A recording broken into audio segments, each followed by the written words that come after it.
अस्सलामुअलैकुम। अच्छा, आज जो जो टॉपिक पढ़ेंगे वो है शोल्डर जॉइंट एनाटॉमी। ये शोल्डर जॉइंट एनाटॉमी जो वीडियो है, जो टॉपिक हम पढ़ेंगे, ये एक रिक्वेस्ट से है। ठीक है, जिस स्टूडेंट्स ने मुझे रिक्वेस्ट किया था, ये उन्हीं की वजह से बनाया जा रहा है। तो डॉक्टर, होपफुली आप इस वीडियो को देख रहे होंगे और इंशाल्लाह आपको मतलब जो है फ़ायदा मिलेगा। तो डॉक्टर, ये वीडियो आपके लिए है, इसीलिए इस पे काम किया जा रहा है क्योंकि आपका रिक्वेस्ट था। शोल्डर जॉइंट शोल्डर जॉइंट को हम लोग कुछ हेडिंग्स के अंदर पढ़ेंगे। वो हेडिंग्स कौन कौन से होते हैं वो देखते हैं। ठीक है, शोल्डर जॉइंट का पहला हेडिंग जो है हम इसमें देखेंगे कि शोल्डर जॉइंट कौन सा टाइप है, जॉइंट कौन सी टाइप है। ठीक है, नंबर वन। सेकंड, इसका सब टाइप क्या है। सब टाइप मतलब एक बंदे का नाम होता है ना, तो उसका दूसरा एक निक नेम भी होता है ना, सेम उसी तरह। ठीक है, टाइप क्या होता है, इसका सब टाइप क्या है। Third, articular surface, articular surface ये देखेंगे। नंबर फोर, इसका हम देखेंगे, इसके देखेंगे हम लिगामेंट्स। ठीक है, और नंबर फाइव, इसके देखेंगे हम मूवमेंट।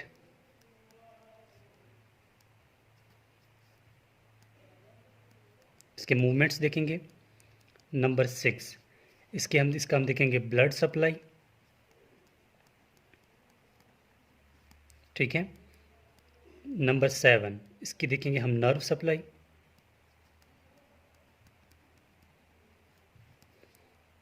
नंबर एट, इसका हम देखेंगे डायग्राम। और नंबर नौ, इसके हम देखेंगे क्लिनिकल पॉइंट्स। ठीक है, मतलब इन हेडिंग्स के अंदर हम लोग डिस्कस करेंगे शोल्डर जॉइंट। सबसे पहले तो टाइप। ठीक है, कि जो शोल्डर जॉइंट है, इसकी टाइप क्या है। जॉइंट्स के टाइप आपने पढ़े होंगे ना, तो शोल्डर जॉइंट की टाइप क्या है। शोल्डर जॉइंट जो है वो एक साइनोवियल जॉइंट कहलाता है। ठीक है, shoulder joint is a type of synovial joint. अब सनोवियल जॉइंट क्या होते हैं वो आपने जनरल एनाटॉमी में पढ़ा होगा, नहीं तो फिर थोड़ा बहुत मैं आपको बता देता हूँ। सैनोवियल जॉइंट दो बोन्स का आपस में मिलना, एक छोटे से स्पेस में रखना। उसके अंदर क्या होता है, स्पेस के अंदर, ठीक है, उस स्पेस में सैनोवियल फ्लूइड होता है। वो सैनोवियल फ्लूइड की बरक्स उसी की वजह से जो है ग्लाइडिंग होती है एक दूसरे के ऊपर। ठीक है, इसको क्या बोलते हैं, सैनोवियल जॉइंट। इसके अलावा इसकी सब टाइप। सब टाइप का मतलब है कि सैनोवियल के अंदर कौन सा टाइप है इसका, इसको बोलते हैं ball and socket, ball and socket joint, ball and socket joint. Ball and socket का मतलब ये है कि एक बॉल है, दूसरा सॉकेट है, इसके अंदर आ जाता है। ठीक है, फिर से समझ लें, बॉल एंड सॉकेट का मतलब है कि कोई भी ऐसा मतलब सॉकेट नुमा हो, कोई चीज़ बॉल नुमा हो और इसके अंदर आके जुड़ जाए, इसी को बोलते हैं बॉल एंड सॉकेट। जिस तरह ह्यूमरस का हेड जो है वो एक बॉल है, सॉकेट जो है वो glenoid cavity of the scapula, दोनों आके जुड़ जाते हैं। ठीक है, ऊपर के अंदर अराउंड कुछ चीज़ें से वो पकड़ लेते हैं, इसी का नाम क्या है, बॉल एंड सॉकेट जॉइंट। फिर इसकी आर्टिकुलर सरफेस। देखिए, आर्टिकुलर सरफेस का मतलब ये है कि कोई भी, देखें, अगर एक बोन ये है, ठीक है, दूसरी बोन ये है, एग्जाम्पल, ठीक है, तो ये एरिया जो होगा इनको बोलते हैं आर्टिकुलर सरफेस। ठीक है, इस आर्टिकुलर सरफेस इसमें जो होते हैं वो होते हैं दो। एक होता है ग्लिनोइड कैविटी ऑफ स्कैपुला, दूसरा हेड ऑफ ह्यूमरस। मतलब ये दोनों तो जुड़ते हैं ना। ठीक है, glenoid cavity of scapula plus humerus, head of humerus. ठीक है, हेड ऑफ ह्यूमरस, ये क्या करते हैं, इसका एक आर्टिकुलर सरफेस बनाते हैं, मतलब इन ये दोनों जुड़ जाते हैं। ठीक है, अब लिगामेंट्स। लिगामेंट्स को याद रखने के लिए एक ट्रिक आजमाते हैं। लिगामेंट्स को याद रखने के लिए आप याद रखें एफ जी कॉलेज, सी मतलब college, F G college at cohort, ठीक है, F G college at cohort.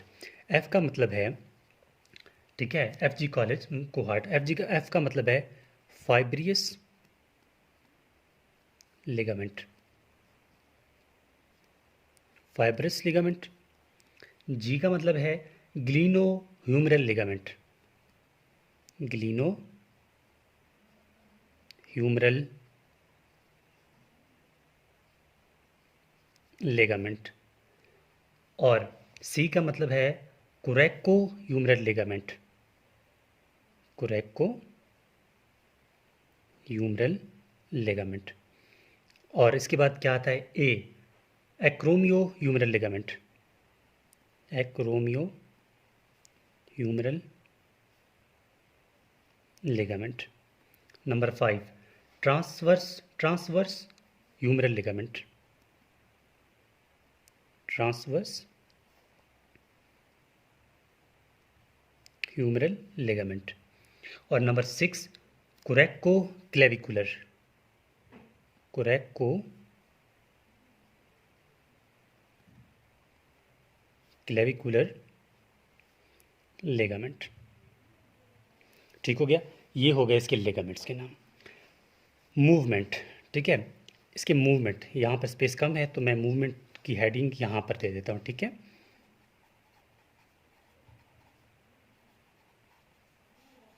मतलब ये है कि इसके इस जॉइंट में कौन कौन से मूवमेंट्स होते हैं। इस जॉइंट में मूवमेंट्स जो होते हैं वो होता है इसमें फ्लेक्शन, फ्लेक्शन के बाद इसमें होता है एक्सटेंशन, फ्लेक्शन होता है, एक्सटेंशन होता है, इसमें होता है एबडक्शन, और इसमें होता है एडक्शन, ठीक है, और इसमें होता है सर्कमडक्शन,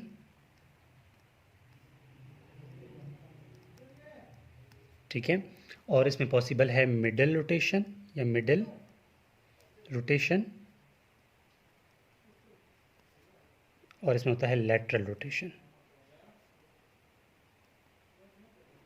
मतलब ये है कि इसमें मूवमेंट जो है हर तरह से हो सकता है, ठीक है, हर तरह से, आगे पीछे ऊपर नीचे दाएं बाएं लैटरल मीडियल, ठीक है।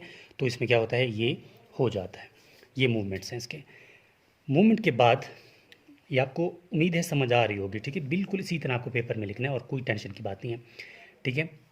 ये मूवमेंट जो है ये कौन सा नंबर था, नंबर 5 था ना, हाँ, ये 3 भी हो गया, ये 4 लिगामेंट्स हो गए, 4 लिगामेंट्स, 5 मूवमेंट्स हो गए। अब बात करते हैं 6 में क्या है, ब्लड सप्लाई। 6 में है ब्लड सप्लाई। जो इसकी ब्लड सप्लाई है, मतलब ये जो आपने क्या शोल्डर जॉइंट पढ़ रहे हैं हम, ठीक है, इसकी जो ब्लड सप्लाई, हाँ, इसके फैक्टर्स भी यहाँ पर मैं एक हेडिंग बताना भूल गया था, नंबर 10, यानी कि स्टेबिलिटी फैक्टर्स भी इसके देखेंगे, स्टेबिलिटी फैक्टर्स ये भी देखेंगे, ठीक है। अब आती है इसकी ब्लड सप्लाई के बारे में। तो इसकी ब्लड सप्लाई होती है axillary artery, by axillary artery. इसको ब्लड सप्लाई क्या करता है, कौन सी आर्टरी करता है, एक्सिलरी आर्टरी इसकी ब्लड सप्लाई करता है, ठीक है। Number 7 nerve supply. Nerve supply भी सेम है, इसकी नर्व सप्लाई भी एक्सिलरी नर्व है, एक्सिलरी नर्व, ठीक हो गया। अब इसकी डायग्राम और क्लिनिकल पॉइंट बताने से पहले मैं आपको बताना चाहता हूँ कि स्टेबिलिटी फैक्टर्स, ठीक है, मतलब आप नंबर आगे पीछे कर सकते हैं, ठीक है, स्टेबिलिटी फैक्टर्स उसके बाद डायग्राम, ठीक है। स्टेबिलिटी फैक्टर्स मतलब कौन कौन से फैक्टर्स हैं जो इसको स्टेबल रखते हैं, जिसकी वजह से जो जॉइंट है हमारा मूवमेंट नहीं कर सकता, अपनी जगह पे फिक्स रहता है, ठीक है। तो इसके लिए आपको पता होना चाहिए कि इसमें सबसे पहला जो है वो है रोटेटर कफ के मसल्स, रोटेटर कफ के मसल्स। रोटेटर कफ के मसल्स होते हैं 4। मैं आपको नाम याद करा देता हूँ। सबके पहले का नाम है सबस्कैपुलर, सबस्कैपुलरिस। सेकंड जो है सुप्रास्पाइनेटस, सुप्रा स्पाइनेटस। थर्ड जो है इंफ्रास्पाइनेटस, इंफ्रा स्पाइनेटस। फोर्थ जो है उसको बोलते हैं टेरीस माइनर। इन मसल्स को क्या बोलते हैं? Rotator cuff muscles. ये रोटेटर कफ मसल्स क्या करते हैं? हमारे जॉइंट्स को स्टेबल रखते हैं, ठीक है। ये तो फैक्टर नंबर 1 हो गया। फैक्टर नंबर 1 रोटेटर कफ, ठीक है। और फैक्टर टू आता है इसमें कि इसमें glenoid labrum, glenoid labrum, glenoid labrum कहते हैं। ग्लिनोइड कैविटी जो है ना स्कैपुला के अंदर, जो ग्लिनोइड कैविटी है उसके अंदर एक फाइब्रियस स्ट्रक्चर है, ठीक है। उसी का नाम क्या है? सॉरी, कार्टिलिजिनियस, फाइब्रो कार्टिलिजिनियस स्ट्रक्चर है, ठीक है। ये जो लैब्रम है फाइब्रियस कार्टिलिजिनियस स्ट्रक्चर है, ठीक है। नंबर थ्री इसमें आता है लिगामेंट्स। इसको लिगामेंट्स स्टेबल करते हैं। लिगामेंट्स हमने आपको बता दिए कि कौन कौन से लिगामेंट्स हैं। लिगामेंट्स के बाद नंबर 4 इसको बाइसेप टेंडन, बाइसेप टेंडन इसको स्टेबल रखता है। और लॉन्ग हेड ऑफ ट्राइसेप भी इसको करता है, ठीक है, स्टेबल करता है। Sorry, long head of bicep, long head of bicep इसको स्टेबल रखता है। मतलब इसके जो ये जो आपको नज़र आ रहे हैं ना 5 स्टेबल फैक्टर्स हैं इसको, ठीक है। इसको क्या करते हैं? स्टेबल रखते हैं इस जॉइंट को, कि जॉइंट जो है वो अपनी जगह पे फिक्स्ड रहे, इधर उधर ना भागे। मतलब कोई भी इंजरी वगैरह आ जाए तो वो उसको बराबर कर सकते हो। अच्छा, ये कंप्लीट हो गया। अब हम बात करेंगे कि इसके बाद जो है डायग्राम बाद में करेंगे, लेकिन डायग्राम से पहले इसके क्लिनिकल पॉइंट के क्लिनिकल इसकी डिसलोकेशन जो है किस तरह होती है। अब मैं चलो डायग्राम की तरफ भी जाता हूँ ताकि ये चीज़ मज़ीद जो है समझ आ जाए। अब डायग्राम इतना बनाना तो नहीं आता, खैर ट्राई मारते हैं। ये समझ ग्लिनोइड कैविटी है, ठीक है। ये मैं बना रहा हूँ स्कैपुला,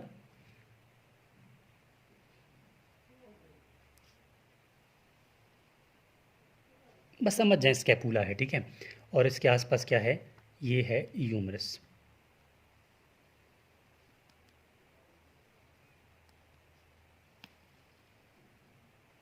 ये समझे यूमरस है, ठीक है। अब डायग्राम और क्लिनिकल पॉइंट्स एक ही जगह पे आ रहे हैं। यहाँ पर डायग्राम है, यहाँ पर इसकी क्लिनिकल पॉइंट्स, सिंपल बात है। अब क्या होता है कि ये हेड जो है ये ग्लिनोइड कैविटी के अंदर जाएगा, तो बॉल एंड सॉकेट हुआ। अब सबसे पहले तो मैं सिंपली आपको बता दूं कि यहाँ पर इस तरह इसको किसने घेरा होता है? इसको घेरा होता है लिगामेंट्स ने, ठीक है। और लिगामेंट्स ने इसको घेरा होता है। इसके ऊपर से एक मसल इस तरह जाती है, ठीक है। इसके ऊपर से इस तरह एक मसल जाती है, जो कि हमने यहाँ पर डिस्कस किया था कि कौन सा मसल होता है, ठीक है। यहाँ पर होता है लॉन्ग हेड ऑफ बाइसेप,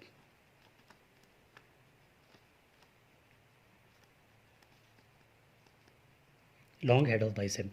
जिस तरह ऊपर से यहाँ पर भी जो नज़र आ रहा है ना, ये ट्रांसवर्स लिगामेंट्स हैं, ठीक है। ट्रांसवर्स लिगामेंट ऊपर वाला।